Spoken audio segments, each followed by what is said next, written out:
আমার বাবুটা পড়াশোনায় মনোযোগ দিতে পারে না, কি কি থেরাপি দিলে ভালো রেজাল্ট পাবো?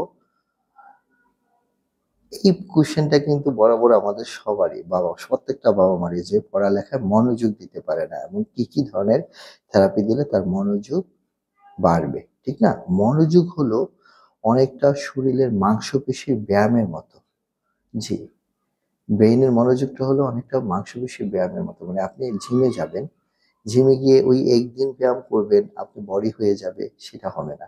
তাহলে আপনাকে প্রতিনিয়ত জিমে যেতে হবে। প্রতিনিয়ত জিমে যেতে হবে। দিনের পর দিন, মাসের পর মাস, বছরের পর বছর। তারপরে গিয়ে কিন্তু আপনার সুন্দর একটা ফিগার হবে। ঠিক না? এরকমই মনোযোগটা ঠিক তেমনই। মনোযোগটা হলো চর্চা করতে হবে দিনের পর দিন।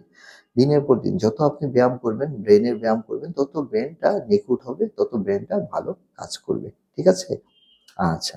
তাহলে একজন অকুপেশনাল থেরাপিস্ট হিসাবে একটা শিশুর যে ফোকাস, মেমোরি এবং একাডেমিক পারফরম্যান্স উন্নত করতে কি, কি ধরনের থেরাপি টিপস আমরা উম গ্রহণ করে থাকি, এক্টিভিটিস গ্রহণ করে থাকি, সেটা আজকে আপনাদের সাথে শেয়ার করব। ৪ টা জিনিস এখানে শেয়ার করব আপনাদের সাথে। ফার্স্ট অফ অল যেটা হলো সেনসরি বেসড মোটর অ্যাক্টিভিটি। জি, সেনসরি বেসড মোটর অ্যাক্টিভিটিটা কি? যেমন autism, ADHD, attention deficit hyper activity disorder, sensory issues বাচ্চার থাকলে সেগুলা নিয়ে কাজ করতে হবে। হ্যাঁ? অনেক সময় এই জিনিসগুলা থাকলে বাচ্চা মনোযোগের ঘাটতি হতে পারে। হ্যাঁ? এই ধরনের জিনিসগুলা, যেমন এখানে কি করতে পারি সেন্সরি ইস্যুতে, যেমন মেসি প্লে করতে পারি। মেসি যেমন তাকে একটু শেভিং ফোম দিয়ে খেলতে দিতে পারি, মাটি দিয়ে খেলতে দিতে পারি, বালু দিয়ে খেলতে দিতে পারি, পানি দিয়ে খেলতে দিতে পারি। হ্যাঁ? চাল, ডাল এগুলা দিয়ে খেলতে দিতে পারি। হ্যাঁ? Messi play. তারপরে স্যান্ড ট্রে করতে পারি। যেমন একটা ট্রে এর মধ্যে স্যান্ড দিয়ে, একটা বালি দিয়ে তাকে ওইখানে লিখতে বলতে পারলাম। অ্যালফাবেট গুলা লিখলো, সে বিভিন্ন শেপ আঁকলো আঙ্গুল দিয়ে। তারপর তাকে প্লে ডো বা ক্লে দিয়ে খেলা করতে পারি। প্লে ডো এবং ক্লে যেটা মাটি আরকি, এটা দিয়ে করতে পারি। ওয়াটার প্লে করা যায়। যেমন ওয়াটার প্লেতে আপনি একটা পানির মধ্যে একটা ছোট একটা বলের মধ্যে পানি নিলেন, এখানে কিছু খেলনা ছেড়ে দিলেন। ওকে একটা চামচ দিলেন। চামচ দিয়ে সে কি করবে? খেলনাগুলো তুলবে পানি থেকে। এভাবে কিন্তু তার প্রচুর মনোযোগ বাড়বে। তার ফোকাসিংটা আসবে। কারণ মনোযোগের সাথে কিন্তু তার ফোকাসিংটা অনেক জড়িত এবং তার একাডেমিক পারফরম্যান্সটা অনেক জড়িত। ঠিক আছে? এই কাজগুলো আপনারা বাসায় করতে পারেন। Sensory base. পাশাপাশি ওকে একটু সাইকেল করাতে পারেন, একটু সুইমিং করাতে পারেন, সিঁড়ি দিয়ে ওঠানামা করাতে পারেন। প্রতিদিন কিছু physical base sensory motor activities গুলা করলে বাচ্চা কিন্তু প্রচুর পরিমাণে এনার্জি বার্ন আউট হবে এবং তার মনোযোগ বাড়বে। হুম? এছাড়া আরো অনেক থেরাপি এক্টিভিটিস আছে যেগুলো আপনারা অকুপেশনাল থেরাপিস্টের শরণাপন্ন হয়ে আপনারা আপনাদের যার বাচ্চা অনুযায়ী আপনারা কাজগুলো নিয়ে যাবেন বাসার জন্য। দ্বিতীয় যে কাজটা করতে পারেন সেটা হলো ফাইন মোটর স্কিল ডেভেলপমেন্ট। জি, ফাইন মোটরের সাথে আবার মনোযোগের সম্পর্কটা কি?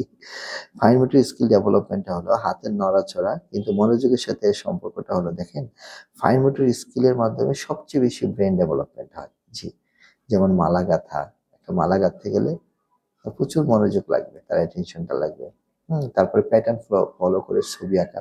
আমি একটা গ্রামের দৃশ্য আঁকলাম, সেটাকে দেখে, দেখে কপি করে, করে সে আরেকটা গ্রামের দৃশ্য আঁকলো, পাখির ছবি দৃশ্য আঁকলো, বলের দৃশ্য আঁকলো, যার লেভেল অনুযায়ী। ঠিক না? তারপর কলেজ বানানো। কলেজ বানানোটা কি? ওই যে যেমন মনে করেন যে আমি একটা কি বলে? একটা চাঁদের ছবি আঁকলাম বা একটা গাড়ির ছবি আঁকলাম। বিভিন্ন ধরনের কালার কাগজগুলা ছোট, ছোট টুকরা করে দিলাম, সাথে একটু গ্লু দিলাম। সে কি করলো? গ্লুতে কালারফুল কাগজগুলা লাগিয়ে, লাগিয়ে গাড়ির চাকাটাকে কালো কালার করলো, গাড়ির বডিটাকে সে একটু ইয়েলো কালার করলো, তারপর মাঝখানে স্কুল বাস লিখলো। এটা হলো কলেজ ওয়ার্ক। আরেকটা হলো লগো বা ব্লকস।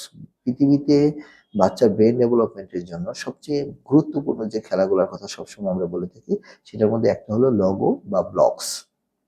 যে লেগো বা ব্লকস গুলা আপনারা কালেক্ট করবেন, বাংলাদেশে অ্যাভেলেবল পাওয়া যায়। বাচ্চার সাথে প্রতিনিয়ত এগুলা করতে দিবেন। বিভিন্ন টাওয়ার বানাবে, যাদের লেভেল ভালো তারা এগুলা দিয়ে বিভিন্ন ট্রান্সপোর্ট বানাবে। হ্যাঁ? বিভিন্ন শেপ তৈরি করবে। আচ্ছা, কগনিটিভ ডেভেলপমেন্ট গেম বা মেমোরি ডেভেলপমেন্ট গেম, এটা খুবই ইম্পর্টেন্ট জিনিস। যেমন প্রতিনিয়ত কিন্তু আমরা ফ্ল্যাশ কার্ড আছে আমাদের বাসায়। হ্যাঁ? এমন কোনো বাসা নাই যে ফ্ল্যাশ কার্ড নেই। হ্যাঁ? ফ্ল্যাশ কার্ড অবশ্যই আছে।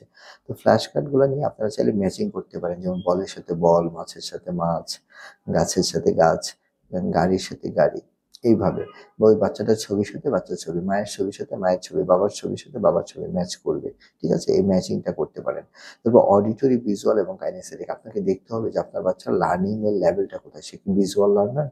সে কি অডিটরি লার্নার, সে কি কাইনেসিটিক লার্নার? ভিজুয়াল লার্নার মানে সে কি দেখে শিখে, নাকি সে শুনে শিখে ভালো, নাকি সে কাজটা করে সুন্দর শিখে? এটা একটু ফাইন্ড আউট করে সে অনুযায়ী আপনাকে কাজ করতে হবে। হ্যাঁ, পাজল এটা খুব ভালো, বিভিন্ন ধরনের পাজল পাওয়া যায়। হ্যাঁ, যেমন কাঠের পাজল গুলো, যেমন অ্যালফাবেটের পাজল আছে, আছে, এগুলো তো সিঙ্গেল পিস। হ্যাঁ, কিছু আছে যেমন মনে করেন যে ৬টা পাজল একসাথে করলে একটা পিকচার হবে, যেমন একটা আম ৬ টুকরা করা একসাথে করলে একটা আমের ছবি হবে, একটা গরুর ছবি হবে, হ্যাঁ, একটা বাড়ির ছবি হবে। এই ধরনের ৬ পিস, ১২ পিস, ১০০ পিস, যার যার লেভেল অনুযায়ী।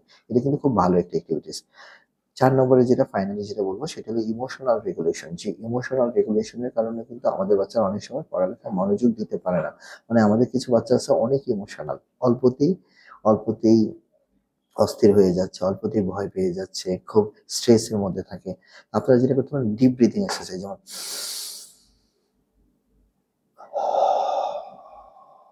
এই ধরনের ডিপ ব্রিথিং এক্সারসাইজ গুলো আপনারা বাচ্চার সাথে রেগুলার করবেন। যেমন ১০ বার একটু ডিপ ব্রিথ নিলেন। হ্যাঁ, তারপরে ইয়োগা প্র্যাকটিস, ইউটিউবে ইয়োগা প্র্যাকটিসটা পাওয়া যায়। রুটিন বেস ওয়ার্ক, তার মানে তার একটা ভিজুয়াল রুটিন রাখবে। জি, ভিজুয়াল রুটিনটা থাকলে বাচ্চারা খুব ভালো কাজ করে। সে যদি বুঝতে পারে যে তার কখন কোন কাজটা, সে খুব ভালো রেসপন্স করবে। এবং আপনি চাইলে টাইমার ইউজ করতে পারেন, ঘড়ির টাইমার। যেমন আমরা কিচেন টাইমার ইউজ করি না অনেক সময়, যেমন কেকের জন্য, যে আপনি টাইমার ইউজ করে দিলেন ৫ মিনিট পরে কেকটা হয়ে যাবে। এরকম টাইমার ইউজ করেও কিন্তু বাচ্চার মনোযোগ বাড়াতে পারে, যে সে খেতে চাচ্ছে না, মনোযোগ একদমই কম, সে ১ ঘন্টা লাগায় খাইতে। তাহলে আপনি কি করলেন? আপনি একটা টাইমার দিলেন। হ্যাঁ, টাইমার গুলা কিচেন টাইমার এভেলেবল পাওয়া যায় আপনার। টাইমার দিয়ে বললেন যে এই যে তোমার ২০ মিনিটের মধ্যে খাবার শেষ করতে হবে। তাহলে শুরু হলো king, king, king, king, king, শেষে গিয়ে ক্রিং, শেষ।